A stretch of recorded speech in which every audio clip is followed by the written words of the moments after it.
کے پاس حاضر ہیں، بڑی خبریں اس میں شامل کرتے ہیں کہ جو پاکستانی یرغمال ہیں بحری قزاقوں کے ہاتھوں، تو اس کی کیا اپڈیٹس ہیں اور اس کی فیملی کی کیا صورتحال ہے، اس پر بھی بات کرتے ہیں۔ امریکہ ایران کے حوالے سے بات کریں گے اور آبنۂ ہرمز کے حوالے سے بات کریں گے کہ اس کی کیا صورتحال ہے، اور CNN نے ایک انویسٹیگیٹنگ رپورٹ جاری کی ہے، اس میں انہوں نے کن انکشافات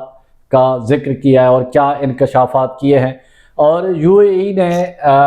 جو آن لائن تعلیم کا سلسلہ شروع کیا ہے اس کے مقاصد کیا ہیں، کس وجہ سے مجبوراً ان کو یہ سٹیپ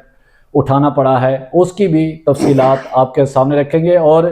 ایک اور بریکنگ ہے کہ جمعیت علماء اسلام کے شیخ محمد ادریس، مولانا شیخ محمد ادریس جو ہیں ان کو آج شہید کر دیا گیا ہے، تو اس میں کیا عوامل ہیں۔ پوری پاکستانی سیاسی قیادت جو ہے، پوری پاکستانی قیادت اس پر افسوس کا اظہار کر رہی ہے، اور اس کے علاوہ مزید جو خبریں ہیں وہ بھی آج کے ٹاپک میں شامل ہیں۔ تو عاطف خان کا رخ کرتے ہیں۔ عاطف خان، کیا خبریں ہیں، کیا انفارمیشن ہے آپ کے پاس؟ لالا، سب سے پہلے تو میں اپنے ناظرین سے ایک جو ہے نا بہت دکھی خبر، جو غم کی خبر ہے، وہ شیئر کرتا چلوں کہ چارسدہ میں جو ہے ایک دہشت گردانہ حملہ ہوا ہے، جس میں بہت بڑے عالم دین اور شیخ الحدیث اسحاق ادریس صاحب جو ہے وہ شہید ہوئے ہیں۔ تو یہ امتی مسلمہ کے لیے بہت بڑا جو ہے وہ ایک نقصان ہم کہہ سکتے ہیں کہ یہ ہے وہ۔ اس کی تھوڑی سی ڈیٹیل ہم بتاتے چلیں کہ فتنہ الخوارج کی بربریت، امن پسند علماء کرام ایک بار پھر نشانے پر۔ سیکیورٹی فورسز کا مقابلہ کرنے میں ناکامی کے بعد فتنہ الخوارج معصوم شہریوں کو نشانہ بنانے لگے۔ چارسدہ کے علاقے عثمانزے میں خوارج کی جانب سے جید عالم دین شیخ محمد ادریس کو شہید کر دیا گیا ہے۔ بزدلانہ حملہ اس وقت ہوا جب مولانا شیخ محمد ادریس اپنے مدرسے کی جانب جو ہے وہ جا رہے تھے۔ عوام کی جانب سے مولانا شیخ محمد ادریس کے اس بہیمانہ قتل پر شدید غم و غصے کا اظہار بھی کیا جا رہا ہے۔ عوامی حلقوں میں صوبائی حکومت کی جانب سے امن و امان کی صورتحال کی ناکامی کڑی تنقید کی جا رہی ہے، اور شیخ محمد ادریس کی شہادت پہلا واقعہ نہیں، اس سے قبل بھی فتنہ الخوارج دینی مدارس اور سیاسی رہنماؤں کو نشانہ بناتے رہے۔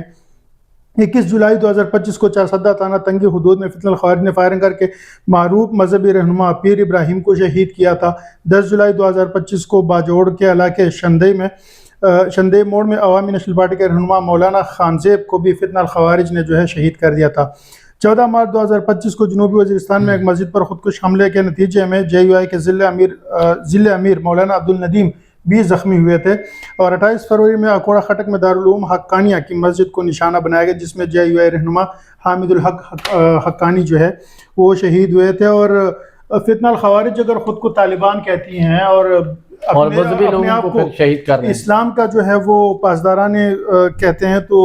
علماء کرام کو نشانہ کیوں بنا رہے ہیں؟ یہ علماء کرام کو نشانہ اس لیے بنایا جا رہا ہے کہ ان کے پاس پروٹوکول اتنا نہیں ہوتا، سیکیورٹی ان کے پاس اتنی وہ نہیں ہوتی، ان کو یہی لگتا ہے کہ ہمیں کس سے کیا خطرہ ہے، کیا خطرہ ہے، ٹھیک ہے، بے ضرر سے لوگ ہوتے ہیں، لوگوں کو دینی تعلیمات دیتے ہیں۔ آپ ان لوگوں کو جو ہے وہ ایک ہے کہ علماء کرام جو ہیں انبیاء کے میراث ہیں، ٹھیک ہے، اور طالبان خود بھی کہتے ہیں جی، لیکن اس کے باوجود، اور JUI نے بھی کل احتجاج کی کال دے رکھی ہے۔ تو مسئلہ یہ ہے کہ اگر یہی لوگ نہیں ہوں گے تو وہ یہ بھی کہا جاتا ہے کہ جب نبی کریم صلی اللہ علیہ وسلم عرش پہ گئے تو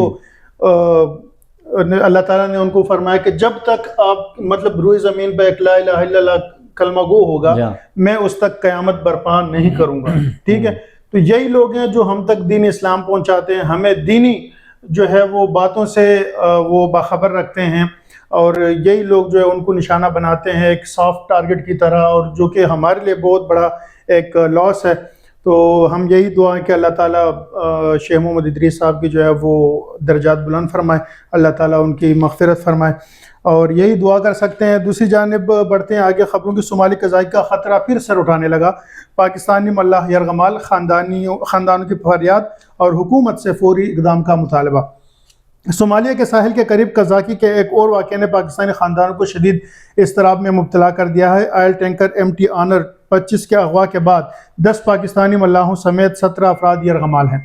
اہل خانہ بے بسی کی تصویر بنے اپنے پیاروں کے واپسی کے منتظر ہیں اور حکومت سے فوری اور مؤثر اقدامات کا مطالبہ کر رہے ہیں۔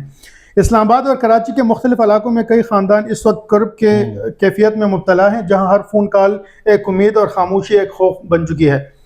26 سالہ عائشہ امین کے لیے سب سے مشکل سوال اس کی 3 سالہ بیٹی اور جو روز پوچھتے ہیں کہ پاپا کب آئیں گے۔ عائشہ کے شوہر 29 سالہ امین بن شمس صومالیہ کے قریب اغوا ہونے والے آئل ٹینکر پر گزشتہ 2 ہفتوں سے یرغمال ہے۔ میں اپنی بیٹی کو کیسے بتاؤں کہ اس کا باپ قید ہے، وہ روز پوچھتے ہیں، میرے پاس کوئی جواب نہیں، یہ کہنا ہے عائشہ کا۔ امین بن شمس نے حال ہی میں مرچٹلا نیوی میں شمولیت اختیار کی تھی، یہ ایک ایسا خواب جس کے لیے وہ برسوں محنت کرتے رہے۔ وہ روزانہ ویڈیو کالز پر سمندر کے مناظر دکھاتے، ڈولفنز کی ویڈیو بیچتے، اپنے خاندان کے بہتر مستقبل کے خواب بنتے تھے۔ اس طرح کراچی کے ایک اور خاندان میں 25 سالہ محمود احمد انصاری کے بیٹے کو ایک وائس نوٹ کے ذریعے اغوا کی اطلاع ملی۔ انہوں نے کہا کہ ہم ہائی جیک ہو گئے ہیں، حکومت سے رابطہ کریں۔ وہ بہت پریشان تھے۔ ایم ٹی آنر 25 کو 21 اپریل صومالیہ کے قریب پونٹ لینڈ کے ساحل سے اغوا کیا گیا، جہاں پر ابتدائی طور پر 6 مسلح افراد سوار ہوئے، بعد میں تعداد بڑھ کر 11 ہو گئی۔ اور آپ کو مزید اس حوالے سے بتاتے چلیں کہ جہاز میں تقریباً 18,000 بیرل تیل موجود ہے، جبکہ عملے میں پاکستانیوں کے علاوہ انڈونیشیا، بھارت، سری لنکا اور میانمار کے شہری بھی جو ہے وہ شامل ہیں۔ خاندانوں کے مطابق اغوا کے ابتدائی دنوں میں محدود رابطہ ممکن تھا، تاہم اب رابطہ بالکل ختم ہو چکا ہے۔ جہاز پر خوراک، پانی اور ادویات کی قلت کی اطلاعات بھی جو ہیں وہ سامنے آ رہی ہیں۔ دوسری جانب پاکستانی دفتر خارجہ کا کہنا ہے کہ صومالیہ حکام سے رابطہ جاری ہے اور عملہ محفوظ ہے، تاہم اہل خانہ اس یقین دہانی سے مطمئن نظر نہیں آتے۔ ہمیں صرف تسلی نہیں، عملی اقدامات چاہیے، ہمارے پیاروں کو واپس لایا جائے، یہ کہنا ہے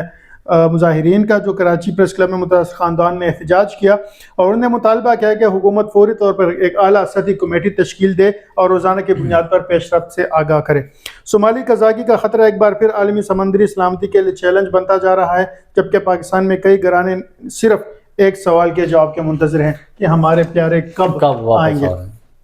اور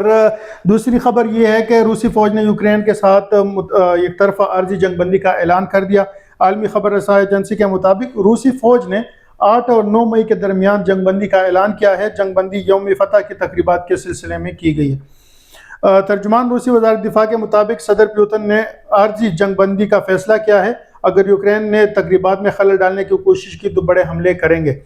یاد رہے کہ پیوٹن نے گزشتہ سال بھی 9 مئی کو نازی جرمنی کی شکست کی یاد میں 3 روزہ جنگ بندی کا اعلان کیا تھا، تاہم یوکرین نے اس سے اتفاق نہیں کیا تھا۔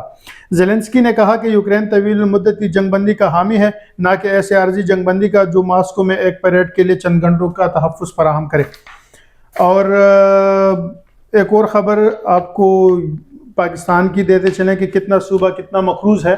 اور وزارت خزانہ کی جو ہے دستاویزات وہ تفصیلات جو ہے وہ سامنے آئی ہیں۔ اور رواں مالی جس کے مطابق رواں مالی سال کے پہلی ششماہی میں پنجاب پر بیرونی قرضوں میں کمی، جبکہ باقی ماندہ تمام 3 صوبوں پر بیرونی قرضوں میں اضافہ ہوا ہے۔ وزارت خزانہ کی جانب سے جاری دستاویز کے مطابق رواں مالی سال کے پہلے ششماہی جولائی تا دسمبر 2025 کے دوران پنجاب پر بیرونی قرضوں میں 3 کروڑ 10 لاکھ ڈالرز کی کمی ہوئی ہے۔ پاکستان پر 81,000 ارب کے قرض ہیں، ہر پاکستانی 3,25,000 کا مقروض ہے۔ خیبر پختونخوا مالی سال کے پہلے 6 ماہ میں قرض 809 ارب سے تجاوز کر گئے ہیں۔ اسی مدت کے دوران سندھ پر بیرونی قرضوں میں 49 کروڑ 40 لاکھ ڈالرز، خیبر پختونخوا 9 کروڑ 30 لاکھ اور بلوچستان پر بیرونی قرضوں میں 40 لاکھ ڈالرز کا اضافہ ہوا ہے۔ دستاویز میں بتایا گیا ہے کہ رواں مالی سال کے پہلے ششماہی میں آزاد کشمیر پر بیرونی قرضوں میں 40 لاکھ ڈالرز اور گلگت بلتستان پر بیرونی قرضوں میں 10 لاکھ ڈالرز کی کمی ہوئی ہے۔ اور بلحاظ حجم صوبے میں پنجاب بیرونی قرضوں سے سب سے آگے رہا ہے، کیونکہ وہ صوبہ بھی بہت بڑا ہے، اس کی آبادی بھی بہت ہے، اس کا اخراجات بھی، ہاں تو اخراجات بھی زیادہ ہیں، تو اسی وجہ سے جو ہے وہ قرضوں کی اس میں قرضے جو ہیں وہ بڑھ گئے ہیں، بیرونی قرضے، اور اللہ کرے۔ اور ایران کے حالیہ حملے میں جو یو اے ای پر حملے ہوئے ہیں، اس کے بعد پھر یو اے ای نے یہ سٹیپ اٹھایا ہے کہ وہاں پر جو تعلیمی ادارے ہیں، نرسری کے اسکول، کالج، یونیورسٹیز، ان کو بند کر دیا ہے اور آن لائن ایجوکیشن سسٹم متعارف کرا رہا ہے۔ ابھی کیونکہ جمعہ کو یو اے ای میں یہ اس حوالے سے دوبارہ اجلاس ہوگا، اگر اجلاس میں مزید اس میں توسیع کی جاتی ہے تو اس میں پھر توسیع کی جائے گی، یا پھر اگر وہ ایسی تجاویز آتی ہیں کہ نہیں اب باقاعدہ اسکول اوپن کیے جائیں کیونکہ جو جنگ کی صورتحال ہے تو اس وجہ سے۔ اور دوسرا یہ ہے کہ ایران اور امریکہ کے ساتھ اب بھی مذاکرات کا سلسلہ جو ہے وہ جاری ہے،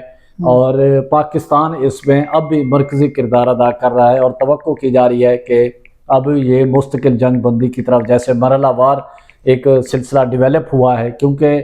پبلک اور پوری دنیا شاید یہ سوچ رہی تھی کہ امریکہ ایران جو وار ہے نا بھئی ایک ہی دن میں ختم ہو جائے گی، مذاکرات ہوں گے بل بیٹھ کے بس ختم، ایسا نہیں ہے، کیونکہ 47 سال کے دوریاں ہیں، ان کو سمیٹتے ٹائم لگتا ہے، بھائیوں کے درمیان لڑائی ہوتی ہے، جی وہ بھی ٹائم جنگیں ہوتے ہیں اور کسی ایک پوائنٹ پہ وہ جو ہے وہ اتفاق نہیں کرتے، تو بھائی مانگتا ہے تو بیگ بات نہیں مانتے، ظاہر سی بات ہے، تو مطلب کیونکہ اسرائیل کا جو ظاہر وہ کردار ہے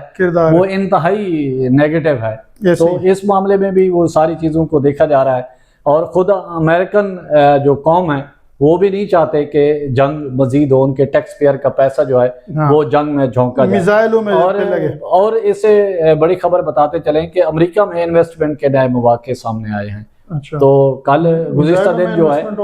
انویسٹمنٹ جو ہے سرمایہ کاری مختلف اس میں، تو کل جو وہ امریکن ناظم الامور ہے ٹینلی بائکر، اس نے بھی ایک بزنس فورم سے ایڈریس کیا ہے، اور انہوں نے کہا ہے کہ امریکہ میں نیٹلی بیکر، تو اس میں انہوں نے کہا ہے کہ امریکہ میں سرمایہ کاری کے بہت زیادہ مواقع ہیں، اور پاکستانی جو ہے یا سرمایہ کار جو ہے وہاں کے انویسٹمنٹ کرے، یہ ایک بہت بڑی پیشکش کی ہے پاکستان کو۔ تو میرے خیال اسی کے ساتھ اجازت دیں، اللہ حافظ، اپنا خیال رکھیں۔